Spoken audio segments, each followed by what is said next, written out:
Okay, another fantasy series here in Strat-O-Matic, where we have the 1993 San Francisco Giants taking on the 1980 Baltimore Orioles. The reason why I stumbled upon this matchup was because, I hadn't played a series with the 1980 Baltimore Orioles since I started doing these videos, and I've spoken on them on the past in some of my recent videos talking about how good of a team that they are. And I got to thinking as to what team would be a good matchup. And one of the things that popped in my head was that the 1980 Orioles won 100 games and did not go to the postseason. So then immediately the other team that popped in my head were the 1993 San Francisco Giants. These two teams are joined at the hip of being the only two teams in that four division era from 1969 to 1993 to win 100 games and not make the postseason. So I thought this may make for a fun series. So here we go through a roll of the 20 side die. The 1980 Baltimore Orioles have the home field advantage, so the first two games will be played in Baltimore. The first game will be pitched by John Burkett for the 93 Giants and 1980 Cy Young Award winner Steve Stone for the Baltimore Orioles. And you can see the 93 Giants take the first game by a score of 3-2 in a game where the Giants just left a ton of people on base. You can see at the end of the sheet, I made a note that they left 14 guys on base during the course of the game. This was one of those games, and this will happen with Steve Stone from time to time when you play with them in Stratomatic. He does have a little bit of a string of walks on his card against, especially against left-handed batters, and you could see by his line as he allowed four walks in 5 innings of work. But frankly, the Orioles were lucky they didn't get blown out in this game because the Giants just had a ton of base runners on.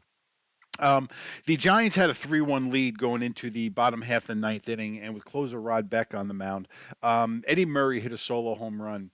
And then Ken Singleton made the last out of the game. And that last out, I actually rolled a ballpark effect home run on Rod Beck's card, except on a D20, it came up a high number, and you could see at the top of my sheet the ballpark effect home run in Memorial Stadium for 1980 for a left-handed batter was a 1 through 8 on a D20. So the 80 Orioles almost came back with back-to-back home runs there to send the game to extra innings, but not to be the case. The 1993 Giants take game number one by a score of 3-2. John Burkett, excellent pitching performance as he goes 8 innings, only allowing one run and five base runners in those 8 innings. So we move on to game number two now with the San Francisco Giants up 1 game to none.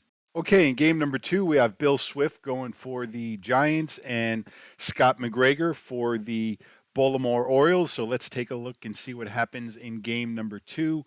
And you're going to see that the 93 Giants just absolutely pounded Scott McGregor and the Orioles in this game as they get 6 runs in 3 innings off of Scott McGregor, and they win the game very easily by a score of 10-1. You can see Robbie Thompson open up the scoring with an RBI double in the top half of the first, and then Matt Williams had a ribby single to make it 2-0. And then Matt Williams turns around and hits a solo home run in the top half of the third inning, and then Royce Clayton gets a big 2 RBI double to make the score 6-1. And from there, the Giants just cruise to an easy 10-1 win. You can see Matt Williams had a huge day. He goes 4 for 5 with a home run, 2 RBIs. How about the day Royce Clayton had, hitting eighth in the order as he goes 3 for 5 with 4 RBIs in the game? Bill Swift, he did walk 7 guys, but he only allows one hit in 8 innings of work.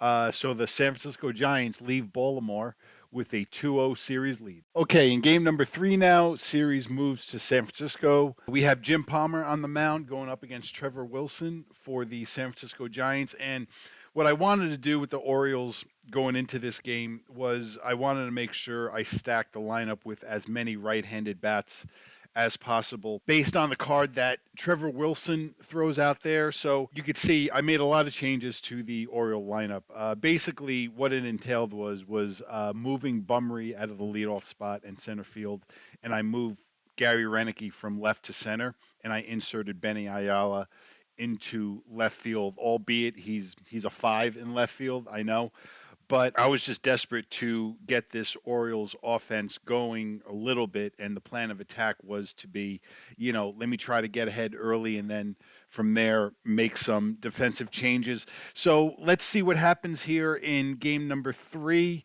Once again, the Giants are up 2-0, and you're going to see the San Francisco Giants jumped all over Jim Palmer as they score 7 runs in 3 innings off of Palmer. You could see in that bottom half of the 3rd inning, we had a leadoff single by Robbie Thompson, and then Will Clark strikes out. And then that's when the Giants just really opened it up on Palmer. You have a Matt Williams walk, Barry Bonds single, 2 RBI double by Willie McGee, a 2 RBI single by Royce Clayton.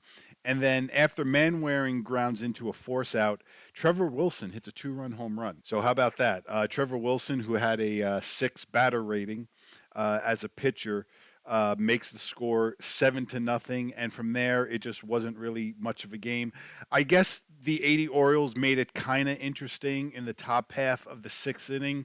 You could see I pinch hit Lee May for relief pitcher Dennis Martinez, who was in the game at that time. He was my first guy out of the bullpen relieving for Jim Palmer. So Lee May hit a solo home run, and then I hit a pretty good string of walks there to chase Trevor Wilson out of the game. And you could see with the score 7-3 and the bases loaded and 2 outs, reliever Kevin Rogers is able to get shortstop Kiko Garcia out. And that was pretty much the only chance the 1980 Orioles had to really make a game out of this. So the 1993 San Francisco Giants through 3 games have a 3-0 series lead over the 1980 Baltimore Orioles. Trevor Wilson gets the win as he goes 5 2/3 innings, allowing 3 runs. And Jim Palmer takes the loss as he allows 7 runs in 3 innings of work. Okay, game number 4, the 1993 San Francisco Giants looking for the sweep over the 1980 Baltimore Orioles. We got Mike Flanagan on the mound for the O's and Scott Sanderson for the Giants. The Oriole bats were able to wake up a little bit in this game. We have a 2-run home run by Ken Singleton in the top half of the 1st inning to make it 2-0.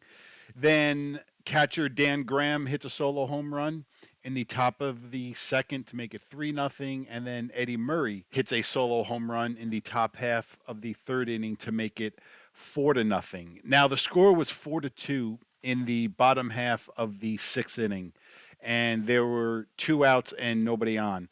And literally right then and there, I was thinking to myself, okay, this is exactly what the 1980 Orioles needed. They needed a well-pitched game and get a lead going into the 7th inning so that I could turn the game over to Tippy Martinez and then maybe Tim Stoddard to close the game out. And right then and there, the 93 Giants were able to open it up. With 2 outs and nobody on, you have back-to-back singles by Matt Williams and Barry Bonds. And then Mark Carrion hits a 3-run home run off of Mike Flanagan. And that was a 5-9 on Flanagan's card, which is a home run. So the 93 Giants were able to take a 5-4 lead. And it didn't stop from there, as that's followed up by a Clayton double, a man-wearing walk. And then Willie McGee comes off the bench and gets a pinch hit RBI double off of Tippy Martinez. And the inning would not stop there, as Darren Lewis is able to get an RBI single. And the only thing that actually stopped this inning was Ken Singleton throwing out Willie McGee trying to score at home. So the Giants lead 7-4 after 6 innings, and the Orioles weren't able to do much from there. They were able to load the bases up in the top half of the 9th inning off of closer Rod Beck, but you can see with the bases loaded and 2 out, John Lowenstein makes the last out. So the 1993 San Francisco Giants sweep the 1980 Baltimore Orioles. And this was a series that, as it was playing out, it was really surprising me a little bit how much the 93 Giants were so dominant over the 1980 Baltimore Orioles. First, I'm going to show you the run differential in the four games. You could see it's not even close.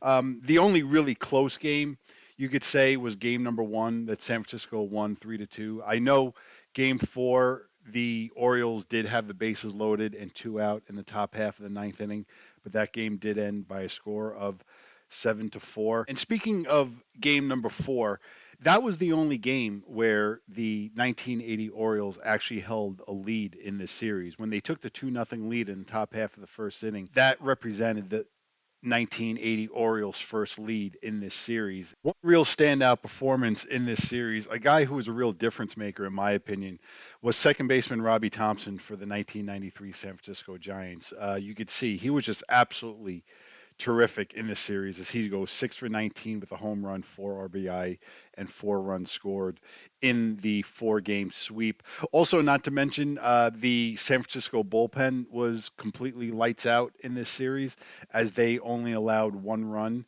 in 11 and one-third innings pitched. So just really just total domination on the part of the 1993 San Francisco Giants. I've done other videos on series that I played that some series would go 5 games.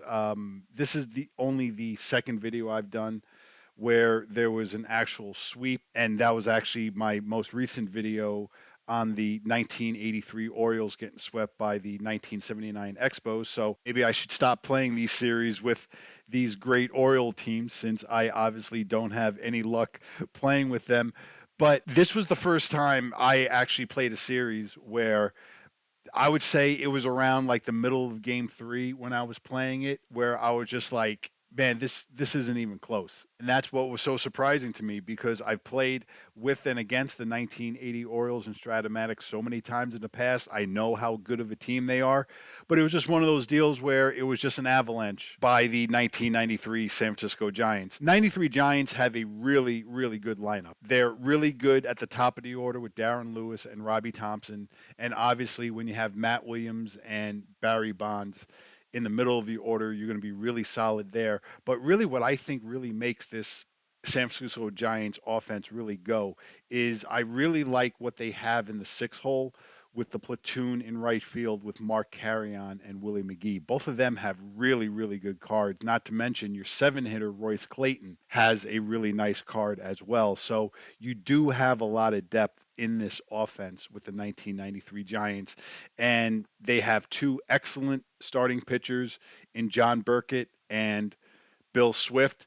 Trevor Wilson is a very solid number 3 guy. So this is a really good team that the 1993 San Francisco Giants have. And I'm going to have to sit down and really do an in-depth analysis, team analysis on the 1993 Giants very soon because this was one of the first times I actually really sat down and played with the 93 Giants, and it was a real eye-opener to me. This is a really good Strat-O-Matic team. So those are my results of this fantasy series between the 1980 Baltimore Orioles and the 1993 San Francisco Giants. I thank you all for watching. It is greatly appreciated, and I will talk to you all down the road.